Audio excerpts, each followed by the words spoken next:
Welcome to Attenuation, a weekly podcast where two friends come together to drink beer, discuss beer styles and trends, and just generally ruminate on the meaning of life, aka beer. If you enjoy your time with us, we invite you to become a weekly listener and subscribe to the podcast. Without further ado, here is this week's episode.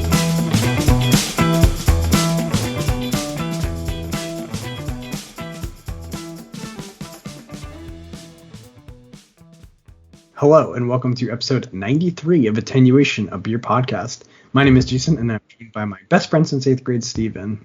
Hello. Good evening, sir. Good evening. How are you today? I'm good.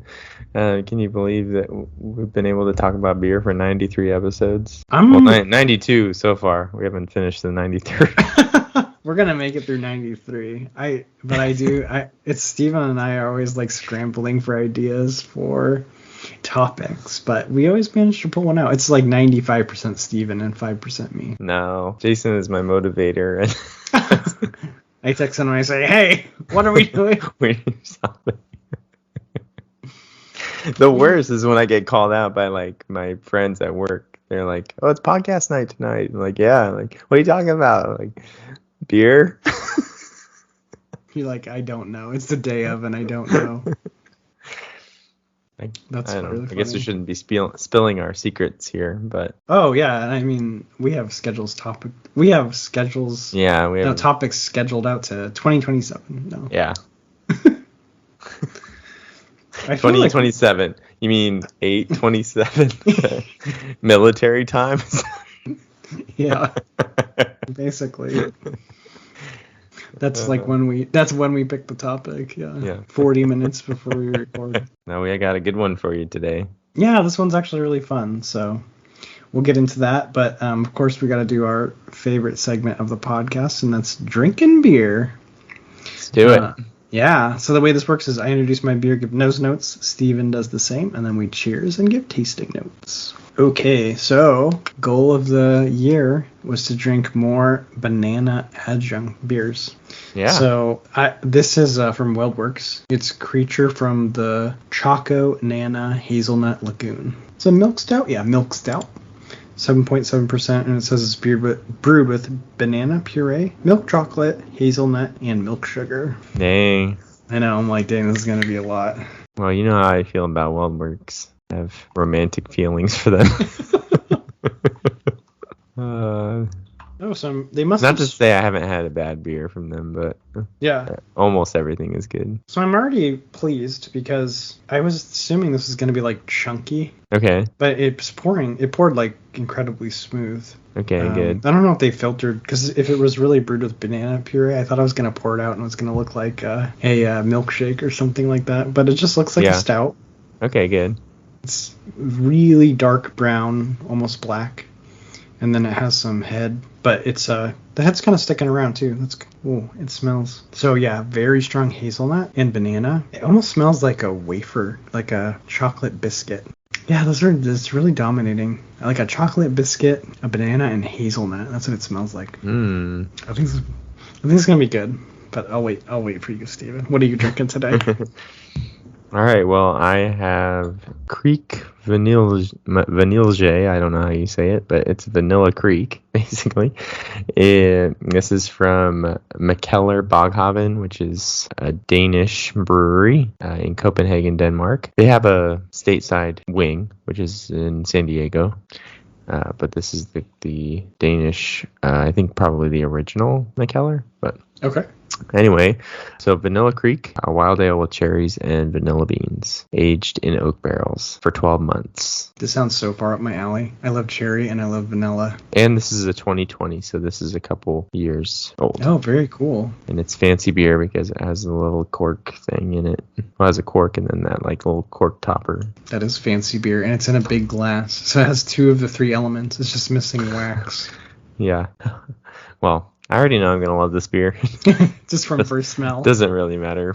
Yeah. Steven took a whiff right out of the bottle, and then a big smile came across his face.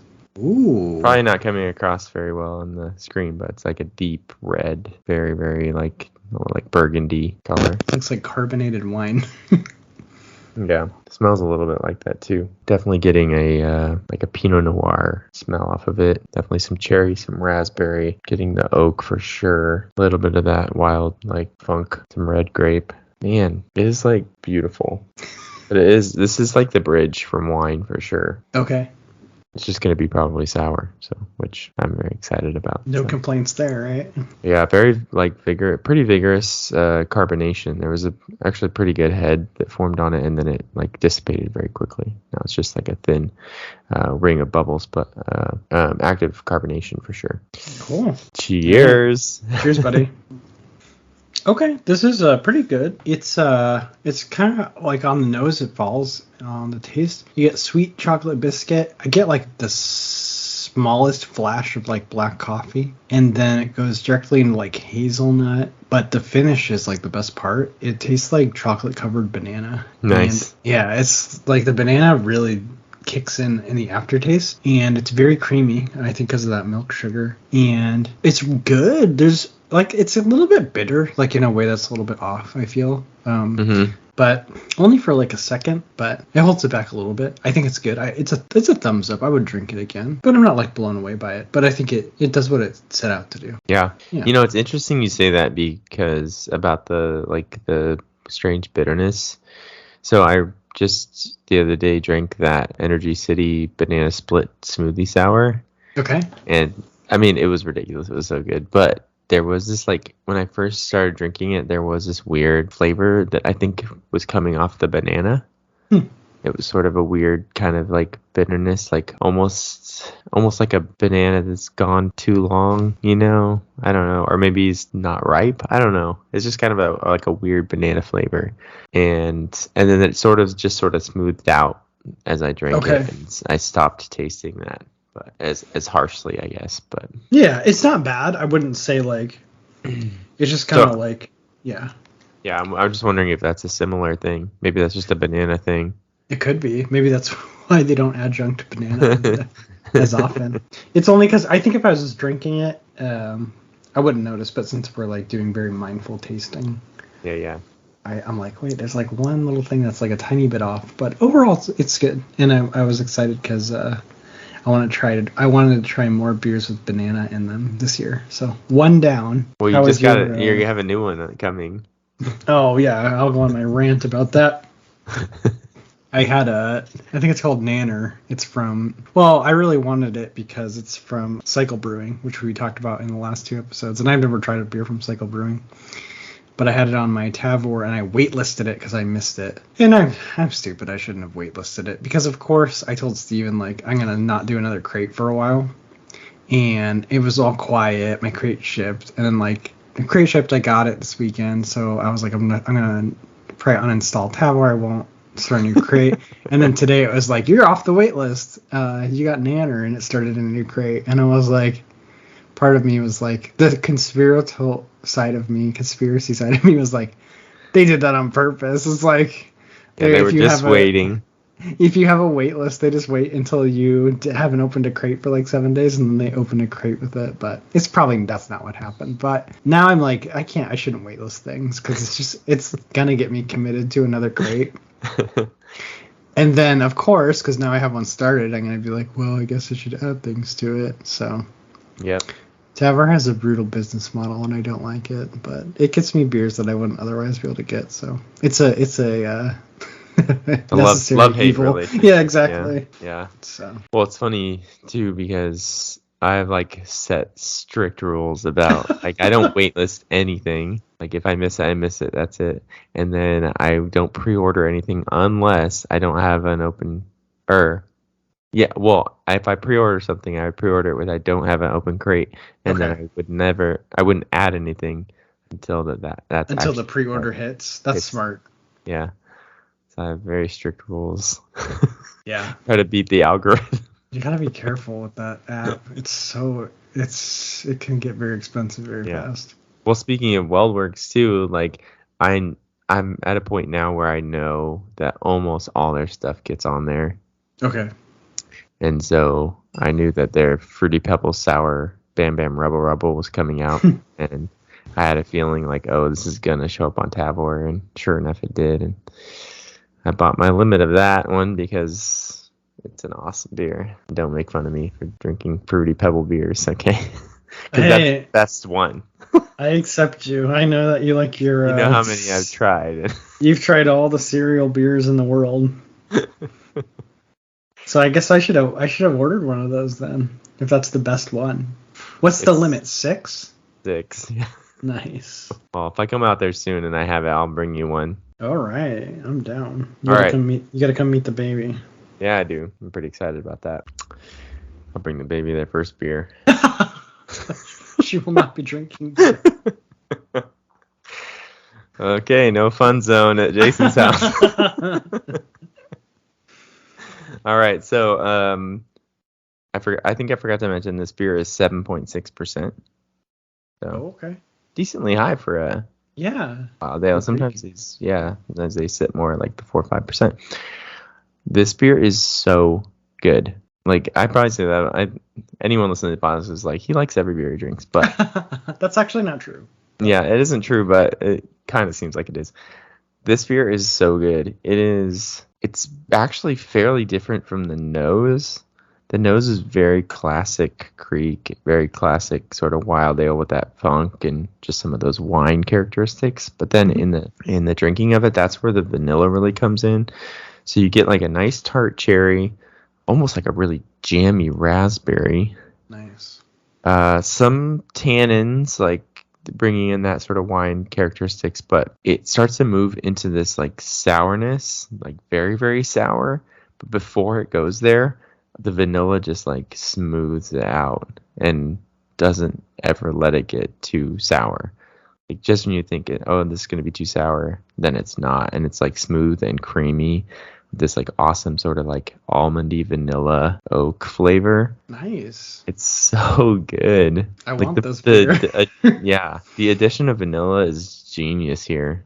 It really, really is awesome. Because I do think, like, without the vanilla, I think it probably goes off the rails. Gets a little bit too tart, too sour, too funky. But the vanilla just, like, reins it in and makes it so drinkable, so enjoyable. Man. A little bit of almost, like, leather to it, too. Like, the leather, oak, almond, vanilla finish. Very complex. Love it. That sounds so good. I'm jealous of your beer there. Yeah. No, wait, sorry. I'm envious. Yeah, you're envious. You're jealous that I might leave you for this beer. Me and this beer are going to do the podcast from now on. We're just going to review that beer every week. Have we ever talked about the Instagram of the girl that just drinks Guinness? No. She just reviews Guinness. She just gets pours of Guinness at like Irish pub after Irish pub. She's like in Ireland, and that's all she reviews is just the pour of the Guinness at every single pub she goes to. So she's not really reviewing the beer. She's reviewing like the kind of like how they serve it. Yeah. Yeah. Like how's the carbonation? Clean? Is it fresh? Yeah. Interesting. That's so weird. Yeah, pretty incredible. It is and like straight up commitment to the Guinness. I have a certain respect for that. Yeah. Yeah. It's kind of like anytime you go to a new pizza place, I always recommend you just get their cheese pizza if you've never eaten there before. I think Steven agrees on this because it's like it's the template from which all their pizza is built, but you'll really be able to like taste the crust and the sauce and like which are honestly like that's what makes a pizza. Oh, 100%. Other than like some of like how fresh their ingredients are and stuff, but the dough and the sauce. Yeah, so taste it unadulterated by toppings first, and then you can decide if it's a good pizza place. Yeah, is the dough fresh made every day? Good question. Or is it frozen and sent there? Okay, so you need to know. Fresh, never frozen. Roundtable still makes all their dough every day, right? Oh yeah, that pizza's the best. Steven and I both work at Roundtable. Every other pizza. Yeah, it's quite good. Also expensive. It's unreal. It was expensive before things were expensive. Yeah. Yeah. Right? So now it's like it's into the stratosphere expensive. You have to be able to buy eggs to buy Roundtable pizza. Mm-hmm. We live in weird times. Actually, it dovetails right into our beer news. But Yeah, are we done with our beer review? I think so. Oh, but on the same note of weird Instagram pages, I also don't know if we've talked about the guy who on Untappd, he rates his beers, but he also takes like an air quality meter. Really? So he reviews the beer and then also the air quality of the brewery. That's so random. And the commitment to the game, like the commitment to just posting his air quality meter and the beer together. It's kind of interesting, I guess. Yeah. Just figure out which brewery has the best air quality. Yeah. Anyway, pretty funny. Weird stuff on the internet. Yeah. We should get our Instagram page a little bit more like niche, Yeah. Gotta cater to we're just like basic. We're just like any other beer Instagram. Yeah. We gotta get some weird thing to set us apart. Okay, so moving on to beer news. What's our beer news? Oh, so I wanted to talk about this. Things getting expensive. So basically, I found an article. It's actually really funny. It's on a website called Freight Waves, and it's basically news about trucking. And I read the article because it was about beer. At the end, the author, she says, she's like, "You're probably wondering why I'm writing an article about beer sales. It's not because I like beer. I don't. Not yet, until she listens to our podcast. Oh, yeah. So Rachel Premick from Freight Waves listen to our podcast. But yeah, her article is interesting because she basically talks about beer sales have declined since Actually, they're at their lowest volume since 2012 of December, which is crazy. So we're like a decade. We've been set back a decade. But basically, U.S. beer shipment to wholesalers declined 14% in December compared to 2022 compared to 2021. And then we're also down 19% if you compare 2022 to 2020. And then they also had this pretty cool like index. It kind of talked about the different segments. Now, craft beer wasn't on here. This is more talk. Oh, sorry, it is. Craft beer is hurting hard. I don't know why I didn't see this in the picture. But it's basically broken down, and it gives it. This is from the National Beer Wholesalers Association, but they kind of give it this index. If it's above 50, it means the market for it is growing, and if it's below 50, it means it's shrinking. So if you look at like 2022, there was a lot of things that were growing, but as we're getting into 2023, so this is January versus January, so 22 January versus 23 January, like everything is shrinking except imports. But craft beer went from 40 on the index to 21 on the index, which is brutal. Yeesh. And then seltzers, like hard seltzers, went from 39 to 18. So they also got hit really hard. And some of the points of the article were people are switching to hard liquor. And people are buying cheaper beer. So like where somebody might be buying Budweiser, now they're buying like Keystone. And then just less money is being spent on beer overall. And kind of the conclusion she drew, which makes sense, is people are kind of reorganizing what's in their needs and wants category as far as like food spending. And, with eggs, you alluded to that. Like with the price of eggs and meat and things are getting to like they're getting really expensive. People are just curtailing what they can't afford, so they're buying less expensive beer or even switching off beer altogether and just buying hard liquor or maybe just forgoing alcohol altogether. But, so it's interesting. Because you said the only thing going up is imports. Yeah, which is weird. So the 20 top import beers in America. Corona Extra, number 1. Oh. Heineken is number 2. I was going to say Heineken's got to be up there. After that, it's Modelo, Stella, Dos Equis, Tecate. So mostly like the Mexican beers are the big one. Pacifico. Okay. And then you have Guinness, Newcastle, Beck's, Labatt. I've never heard of Labatt. Canadian, I think. Oh, is it? Okay. And Foster's. Okay. Kind of your top 20 kind of different There's a few different Coronas on there. Corona Extra, Corona Light, Heineken Light, a couple different. But yeah, so you can kind of see. So that's the group that's the one group that's growing. Mm-hmm. And barely. There are 52. 50 is considered like staying the same. Yeah. Everything else is shrinking. So yeah, she just thought I'd kind of give insight, and I agree, of just kind of the times we're in and where like alcohol and beer become something we're used to buy it all the time. It's like becoming somewhat of like a luxury or something you can go without. I was complaining to Steven in the pre-roll that like Coca-Cola has gotten to the point where my wife and I like don't want to buy it anymore because it's like doubled in price in the last 2 years. So we're like searching out. If you have any suggestions, I want the best store brand Coke Zero. Yeah. Well, I was saying, like, my store-bought Coke Zero, I think it's really funny if I've been, like, drinking the actual Coca-Cola Zero for a while, I'll drink one of those, and I'm like, oof, this is not as good. But then, like, the next one is fine, you know? Like, I can always taste the difference, you know, a stark contrast right when I first taste it, and then I'm good. It is funny how you like acclimate to things, and then that just becomes your new standard. So yeah, but it's all better than, no matter what, it's better than like drinking a Diet Coke. Yeah, I think the zeros are far superior. Yeah. So yeah, things are getting expensive. You've all probably noticed. Me and Steven are not the first people to tell you that. Breaking news. You heard it here first on the Attenuation and Beer podcast. Yeah, I think my Tavor crate speaks for itself. Well, you bought 6.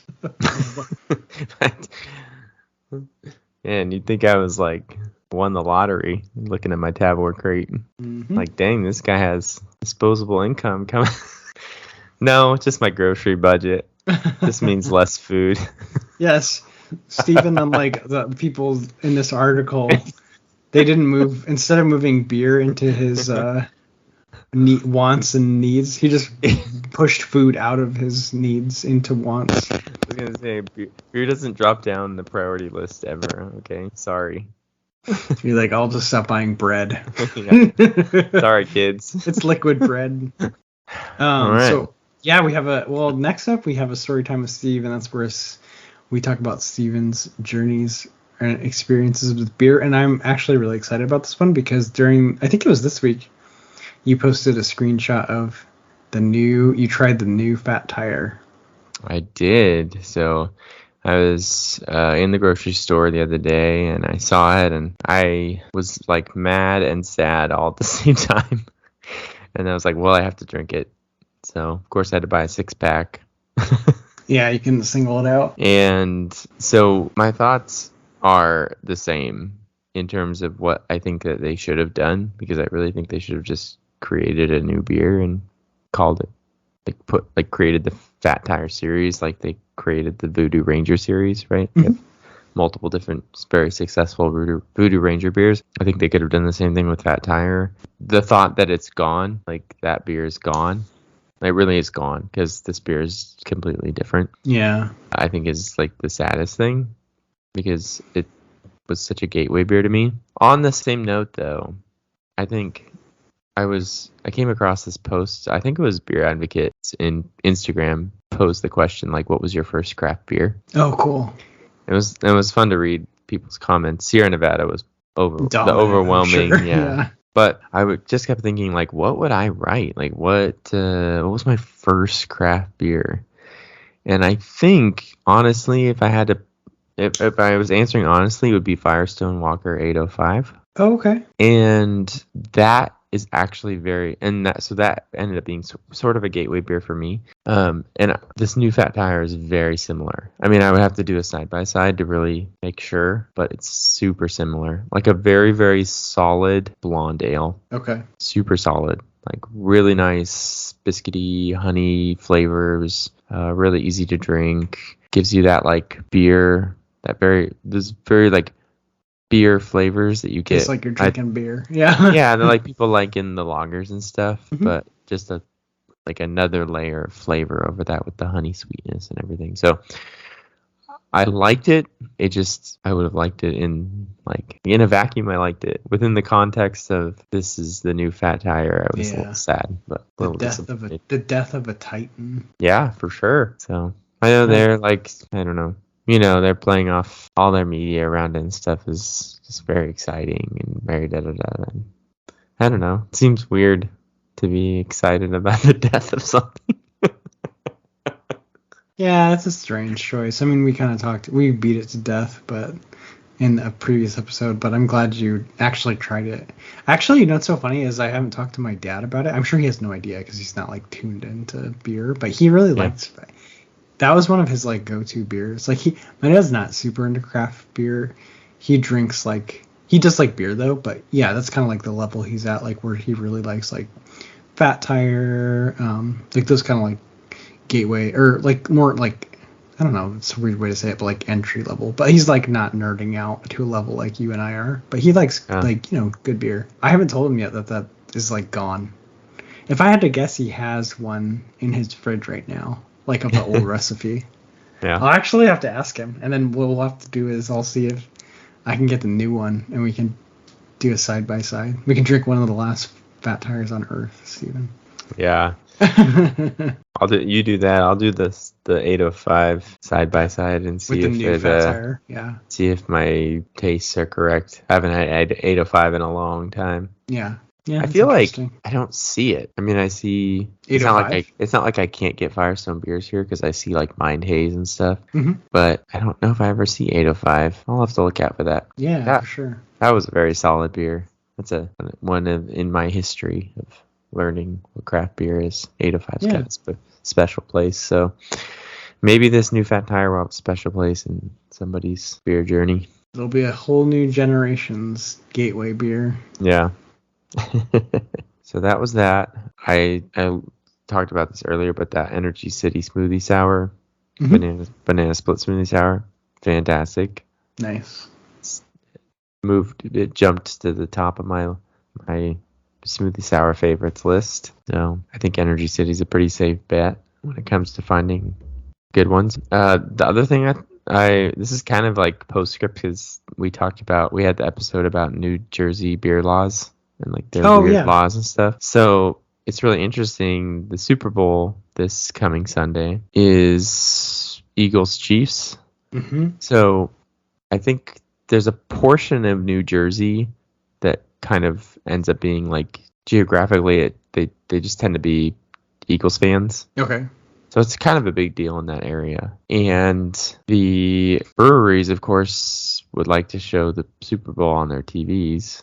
Okay. Yeah. Well, remember, there's like a limited amount of events, quote unquote events, they can have at their breweries. Oh, right. That's so stupid. So a lot of them are having to reschedule things or cancel different things so that they can have the Super Bowl on because that will count as one of their events for the year.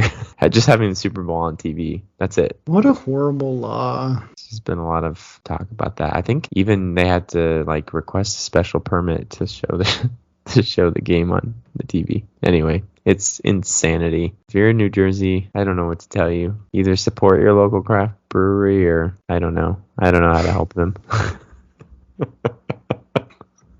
Yeah, it's nuts. Elect people that aren't paid off by the big bar. Yeah, right. Lobby. So anyway, I thought that was pretty interesting. Can't show like it what in like certain states would just be like, of course, right? I don't know how having a sports game on a television counts is an event. Yeah. Yep, it counts. So anyway, I thought that was funny. Okay. Well, that's funny. It's a good transition to our main topic if you're ready. I am ready. Yeah, weird laws. Weird laws. Well, first we were going to talk about, it's kind of like a two-parter, but we were going to talk about homebrewing laws. And we figured the best place to start would be, when was homebrewing legalized in the United States of America? Our hero, Jimmy Carter. I actually didn't know this until we did the research today. Many call him an ineffective president, but not he's one here. He's one of my favorite presidents now. You just shot up in my book.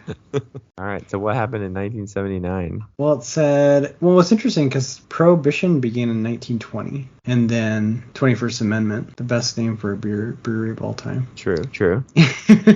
got rid of prohibition, right? But you still couldn't homebrew. That was illegal. And it surged. It said, obviously it was, people were doing it. Right. Yeah, but it didn't become legal until 1979. And it was thanks to President Jimmy Carter who passed the law. Yeah, October 14th, I believe, 1979 was the day it was signed. So that's a beer holiday. If you have all the beer holidays on your calendar, put October 14th on there.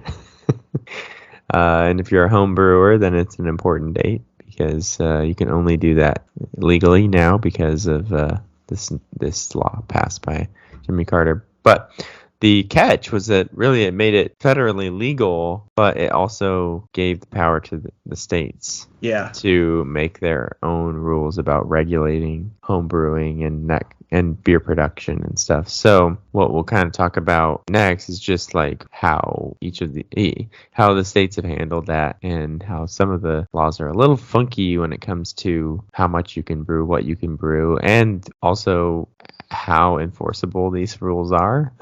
I always think it's funny when laws are created that are almost unenforceable or not chosen to be enforced, basically.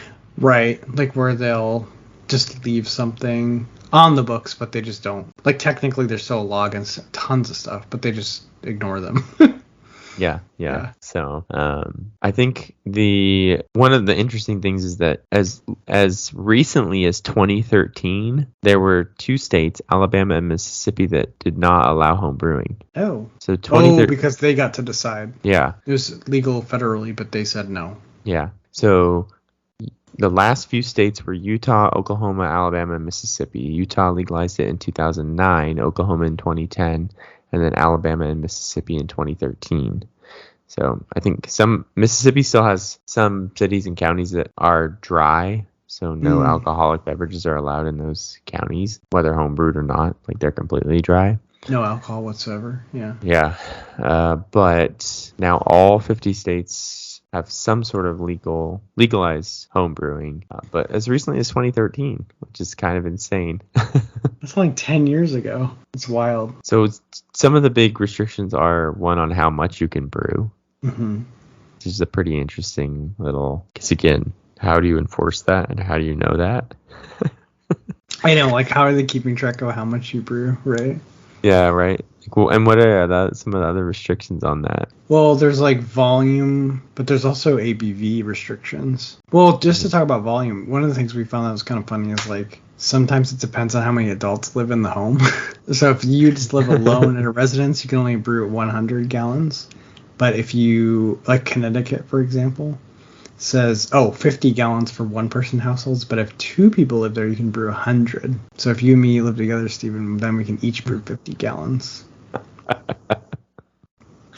Oh my gosh. Yeah, I think a lot of the states are 100 for a single person, 200. And then there's a few states that make it 50 and 100 are the two. Of course, always pays off to be married and not single. It's good for taxes, good for home brewing. Lots of benefits. Apparently, longevity too. You live longer when you're married. Yeah. Oh, fascinating. I didn't know that. Yeah. I'll thank my wife later. Yeah. Well, it's like that, it's like a house cat versus a wild cat, right? House cat's going to live longer. Like they're going to sit at the window and look out of the backyard and wish they were they have almost every risk removed from their life. They're going to wish they were a wild cat, but they'll live longer. Are you making an analogy there, Steve? Well, it's funny because I was married so much earlier than you were. Yeah. And so I was always like, Jason was my single friend, like the guy that, he was like living that life that I couldn't live anymore. And then now he's settling down and married and having kids. And yeah, it's like I say about everything. There's pros and cons to every choice has pros and cons. The grass is greener. Yep. Don't be mistaken by the illusion of the greener grass. All this time, Jason was envious of my life, and he wanted there you go. Marriage and the kids. Who knew? I wanted a mortgage. All I wanted was Don't a we all? mortgage. Don't we all Yeah. want a mortgage and 2.5 kids 2.5 kids and a white picket fence. and 5 televisions or something? Is So it the average now? The average number of televisions in a house is it's something. It's like 3.5 or something like that. It's insane. Yeah, a lot of TVs. Yeah. Oh, makes sense. Oh my gosh. Okay, we're off the rails. We've gone off the rails. Okay. What's the ABV laws? Because that I think is because I don't even know the ABV of my beers that I brew. I know, that's the thing is like, what are they gonna do? Like, no one's gonna come to your house and be like, "What's the gravity of your beer? Oh, what's the original gravity?" Yeah. But there's laws all over the place. So a lot of states have limits.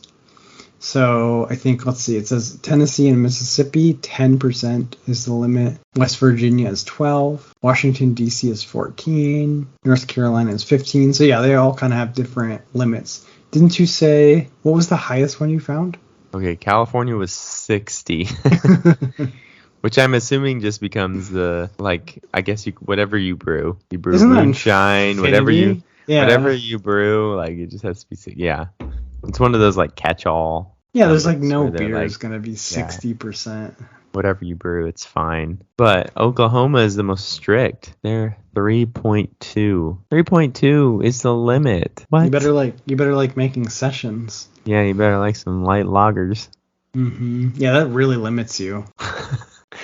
Oof, that is crazy. Yeah, that's absurd. That's almost like a faux ban on home It's kind of brewing. it's almost the exact opposite of California. Like California's saying 60%, they're basically saying just do whatever you want. Yeah. And when they're saying 3.5, they're basically saying you can brew nothing, almost nothing. Yeah. Yeah. Huh. More than one way to skin a cat, Steven. I like that Iowa has 2 different classifications for beer. One is low ABV beer, which is lower than 5, and high alcoholic content beer, which is higher than 5. Okay. So they have distinctions, which is still over 5. I almost feel like these are kind of outdated, right? Like, I know. Because I think maybe if you go back 15 years, that is very true. But now 6-7% beers are just very common. Like, that is the session IPA. If it's like 6%. I know, right? Well, I feel like a lot of beers hover at 6-7%. So yeah, IPAs for sure. Indiana had some interesting restrictions. You can do 200 gallons of beer for personal consumption, so you can't sell it. You can't use malt extract. You have to use starch-based material, so you got to go hard mode. Oh, they like won't let you do extract. Oh, I would never make it there. I know. Don't move to Indiana, Steven. And then this is the funniest one to me is you have to keep any equipment used for home brewing locked from minors at all times. So you have to like lock up your beer brewing equipment. I'm like, what teenager is going to be like, oh, I want to drink beer, so I'm going to like break into dad's garage and brew beer? Like, that's so much work. And then they'd have to wait like weeks and weeks for it to be ready. The ultimate teenage rebellion. I know, right? Get your dad's brewing equipment out. And then like, but you can't. I mean, they want you to don't keep just it locked grab up. Don't just grab the beer out of the beer fridge. No, Steal. Yeah. Steal your parents' brewing equipment. That'll show them. I'll show them. Dad's like, where's my brewing equipment? Also, I'm pretty sure some good breweries started by people not of drinking age. Yes. Learning to brew beer. So I think, isn't Vinny from Russian River like he started brewing beer when he was like 14? Yeah, exactly. Yeah. He got all those extra years of experience. Okay, so then one of the other funny things too is the transporting beer. Uh-huh. So I don't even know what this means. Like, can you not like take it to your bottle share? You can't take your homebrew to your bottle share because you have to like transport it. I guess. I don't. Like, as soon as you put it in your car. I think you'd have to look at each individual law, but yeah, I guess that's transport if you're like relocating it. Can you walk it to your neighbor's house? Yeah, what is the definition of transport? Can you roll the kegerator to your neighbor's house? Yeah, what if for the Super Bowl party? What if I put my keg at the top of my driveway and then I just let go and it rolls to my neighbor's house? Is that transport? That's the free movement of beer right there. There you go. Yeah, but there's all sorts of rules about like, can you transport it? Can you not transport it? Can you sell it? Can you not sell it? So it makes a lot of sense that if you want to sell stuff, you got to get like a license. I think that's true in most of the Yeah, that makes states. Yeah. sense. I would never sell my homebrew. I'd have to pay people to drink my homebrew. And then that's funny. You're like, you have to pay them to drink it. Yeah. Is there laws against that, Stephen? Yeah. Probably not. You can't pay people to drink your beer. Well, Yeah, you know, go ahead. what? No, I was going to say, Iowa says you can't even, they're very specific. You can't do bottle shares. You cannot exchange beer. Huh. That's lame, And you Iowa. can't transport more than 5 gallons at a time. That's well, very Tennessee says you can't brew more than 5 gallons at a friend's house and then drive it home because any more than that is for purposes of distribution. So it's like a hard limit of 5 gallons, which, It's a decent chunk of beer. What did we brew when we did our home brews? 5 gallons. 5, yeah. That's like the basic. It's like the basic home brewing amount. It's a lot though. Like even just 5 gallons. I mean, it's not a lot, but it's enough. It's enough of one beer to like not want to drink that much of one beer. You know? Yeah. Especially when it's my home brew. If I could home brew like a really, really, really good Goza, I would want 5 gallons of that. But anything else, you're like, I'm not gonna drink all that. Yeah, there's nothing I want 5 gallons of, except for Bam Bam Rubble. Yeah, there you go. You almost got 5 gallons coming. Yeah, maybe I'll brew a Fruity Pebbles sour next. Go for it. I'm sure it would be easy. No, it would not be easy. To get the milk sugar just right. No, that's an advanced recipe right there. I'll look on Google Bam Bam Rubble clone. Clone, yeah. It's going to say do not attempt. Yeah, exactly. Yeah, that sounds hard. That sounds really hard. Trying to brew that dialed in beer in my closet, in my coat closet. Yeah, Steven, your process is not what I would call dialed in. You're just hope the temperatures are right for 6 weeks. I do it. This is the traditional, like you get the terroir of my coat closet.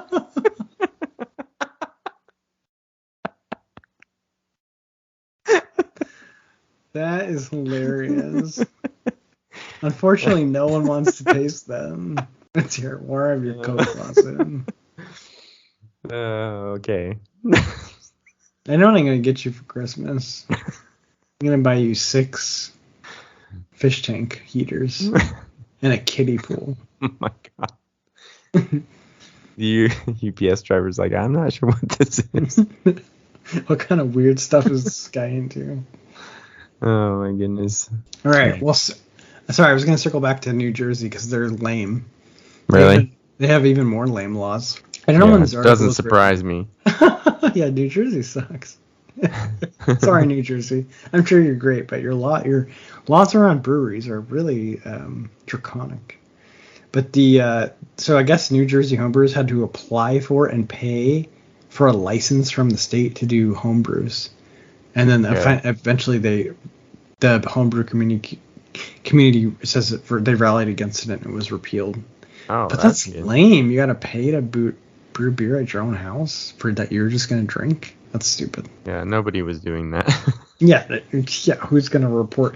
Hi, I want to brew beer. Can I get a license? So. Yeah, isn't this like the heart of home brewing is like stick it to the man? Because, yeah, it's rebellion. Right.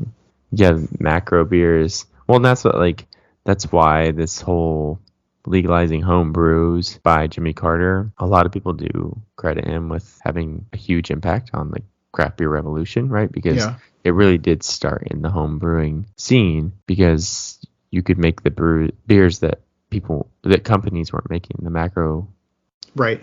The big companies weren't making. So you got to experiment with ales and adjuncts and all this stuff, and it's gotten us where we are today. So there's just a huge step towards diversity of flavor. Totally. So it's a yeah, like I said, it's a rebellion. It's a stick it to the man kind of thing. So nobody's gonna call up their permit office and ask if it's okay if they can make a homebrew. That goes against they the know spirit. it's okay to make a homebrew. Yeah, you know in your soul it's okay to make beer at home. Yeah, you don't need a license. You don't need the government to tell you that. One thing that was in this article that was really interesting to me, I actually did not know this. I knew part of it, but it said it's against the law in all states to use the United States Postal Service to send beer. I knew that. But it says UPS FedEx allows you to send it as long as you have a special permit to do so, which is limited to homebrewers entering competitions, which that's kind of cool and that makes sense. Or if you're a homebrewer that wants to send a bottle or two to a friend, which I didn't know that. I don't know if that permit like costs money or how you would get that, but that is pretty cool. Like, because what I always heard is like you have to be very careful. You just send it through UPS or FedEx, but you package it really careful so they can't figure out it's beer. But maybe you can go the legit route and just get this permit. Yeah, but that's still, I think, applying to home brews, right? Like it's not applying to just beers that you're... Yeah, it's home trading. Brewers. So I think that's the problem was like a lot of people try to use, or they do use, UPS and FedEx to beer trade. But I don't think you can get a permit to do that. But I don't know. I'm sure you could be, if you really want to be creative, I'm sure you could apply for, 1, 2, 3, 4, my address, home brewing. Yeah. I'm like, are they really gonna like open the box and make sure it's your beer or whatever, and then you could trade that way? But anyways, that was kind of interesting. Yeah, that I didn't know. I didn't realize. So the U.S. Postal Service, nobody ever uses that then. No, I don't think you can. I'm sure people do, but if they but it's risky. Yeah, and like I think the risk is like the risk is someone's gonna confiscate it and then just drink it, right? Yeah. They're going to be like, oh, you tried to ship an illegal thing, so we had to confiscate it. But what that means is it's going to be at someone's going to, I think someone's going to drink it. Yeah. Yeah, what are they going to do? Throw it away? It was like when we worked at Roundtable, Steven. Remember when if we spoiled a pizza, we were supposed to throw it into the trash? Yeah. But that pizza never made it to the trash. No, we're not going to throw away a perfectly good pizza. You got to eat it. Not when you're like a college student. I know. I don't think. Did we have a manager that would enforce that? No. I think only really. I think even the general. Like the general, yeah. I think even our general manager would let us eat a spoiled pizza. You have to be pretty hard stickler to be like, no, that has to go into the trash. But yeah, I guess like 5 like hungry college students watch this pizza just go into the trash. Yeah. No, I think we were all allowed to eat that. I mean, I understand the logic behind the policy. Right, like you're gonna make a pizza because otherwise wrong people are going to intentionally spoil pizzas to eat them. But yeah, but it's kind of silly. We would never do that. No, we'd never do that. We were very good employees. We had a work ethic unmatched by by any of these people working now. When I go to restaurants. Are you ageist now or generationalist now? Yeah. What is it? Gen Z? These Gen Zers? Who's working in restaurants now? Gen Zers or the young millennials? No, millennials are all old now. It's gotta be because I'm a millennial. It's gotta be Gen Z. And then I think the new generation is called alphas. Oh, really? Okay. Yeah. Interesting. But Steven, I have a question. Are they really worse? I think they are, but are we just getting old? Are we just old men? Yeah, we're just old. We're old. We're yelling at the clouds. Yeah, I think we're just yelling at clouds. We're mad that New Belgium is changing the fat tire recipe. Yeah, we're mad at Gen Zs that work at Roundtable now. They didn't work at Roundtable like we worked at Roundtable. Yeah, we're mad at these Gen Zers who are drinking. They won't drink fat tire. They need a lighter beer. Yeah. Oh, okay. When we worked at Roundtable, we had to ride our bikes there uphill both ways. Yeah, it was in the snow. And we drank fat tire. The real recipe. We remember. Pepperidge Farm remembers. Yeah, I think we're just old. We're just getting old, Steven. Old and bitter. Yeah, it's okay. Like our beer. All right, we're completely off the rails. Is that an episode? Okay, that's fun. Yep.